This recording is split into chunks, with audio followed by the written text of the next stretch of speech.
Alright then, so I made a test video. I'm uploading it now, seeing how it works.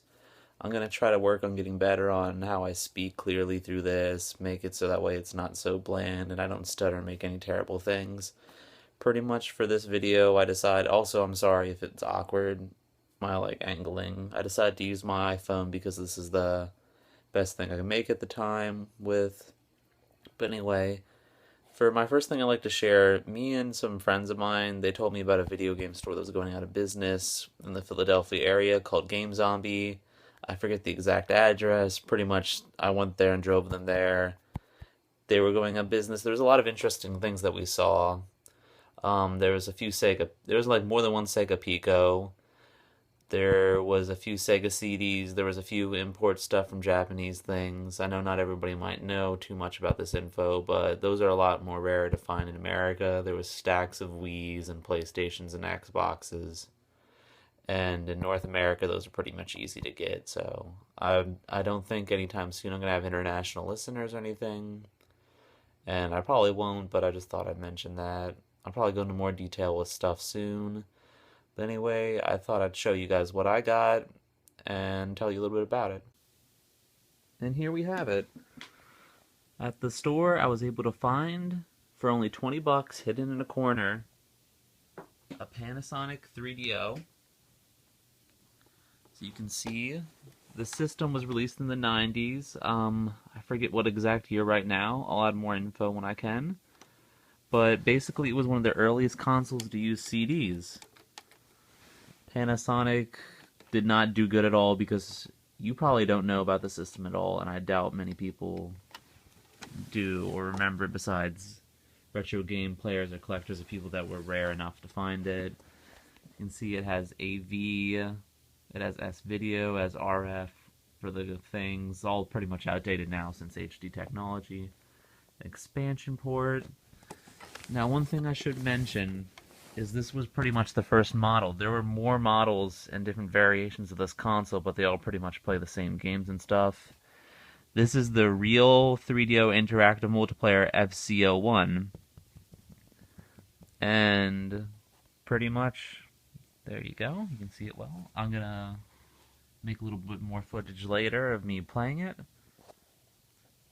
Alright. Oh, what also was interesting is usually this console, together with the cords and the controller, goes for about $100 on Amazon. I haven't checked the prices too many places, and I got it for 20 bucks, pretty much since they were going out of business. And it came with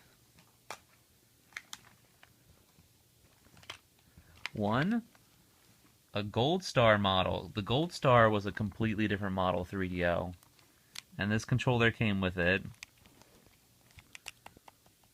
Hold on a second. Alright then, I unwrap the controller to save some time. Cut it. As you can see, that has a standard D-pad, such as all the models of the controllers I'm aware of so far, along with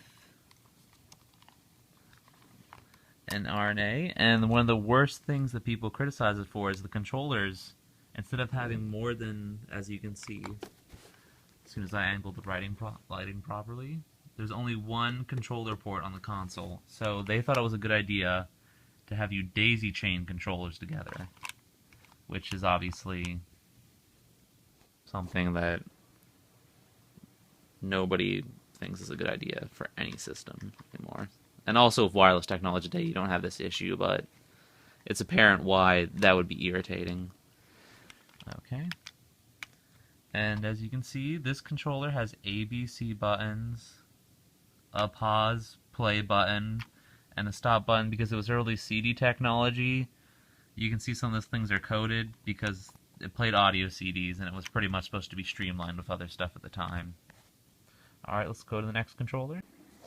Alright, I almost forgot that I can get it angled properly with the lighting, that the controllers for this pretty much have an audio jack on the bottom, an aux jack for headphones, and a volume control. That to do with that 90s CD technology, and I thought I'd just add that tidbit before I forgot. Alright, here's the second controller I got. I do not know which model this one originally came with. Guess I could have always read the back. Looks like it's a third-party Interact model. I'm not sure if anybody out there knows. Please give me more info. I usually don't keep third-party controllers or clone controllers. I prefer the actual original styles that the console's made. I only accept clone controllers if I can't get anything better. And usually if it's a terrible third-party thing, I just get rid of them. Alright, here we go.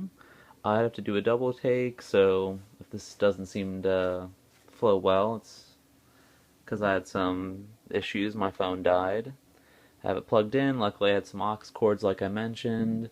Here's my pretty cruddy setup. And here we go. As you can see the lights pretty decent without any good lighting. I decided to hook up the Gold Star controller instead of that other controller, which I assume is a terrible third-party one. It has turbo effects.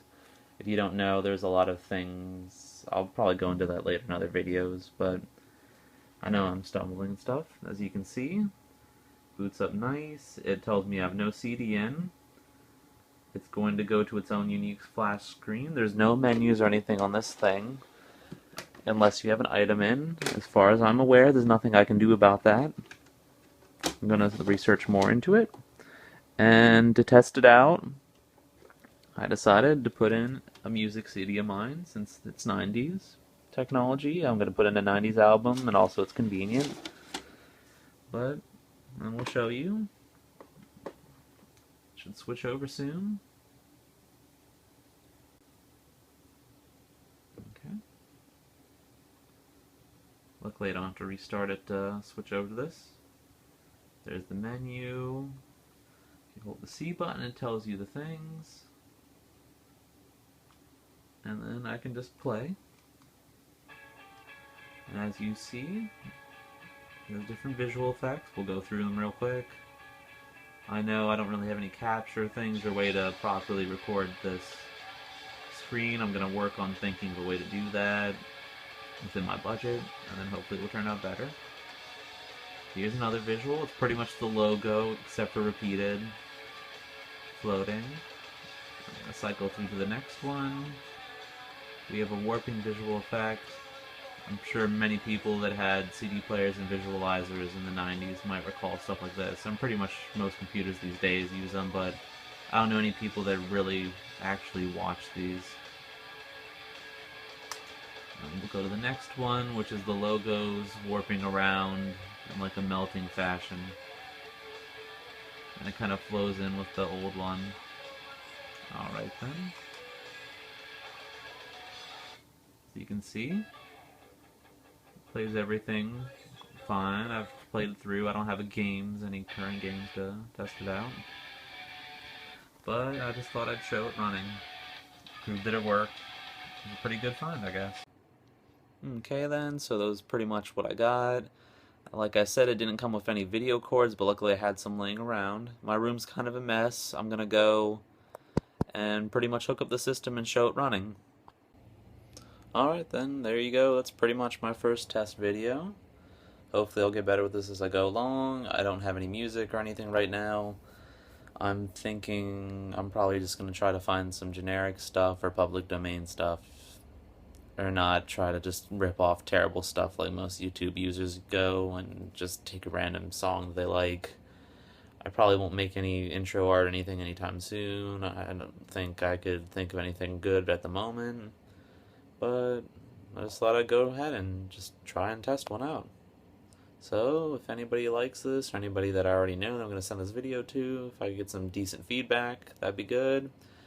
I'm moving soon, so I'm probably going to maybe test 1 or 2 more videos out in this location. And then hopefully I'll have a better setup wherever I go, and I'll be able to get some technical issues down and actually add more to this. But, thanks everybody who watches this.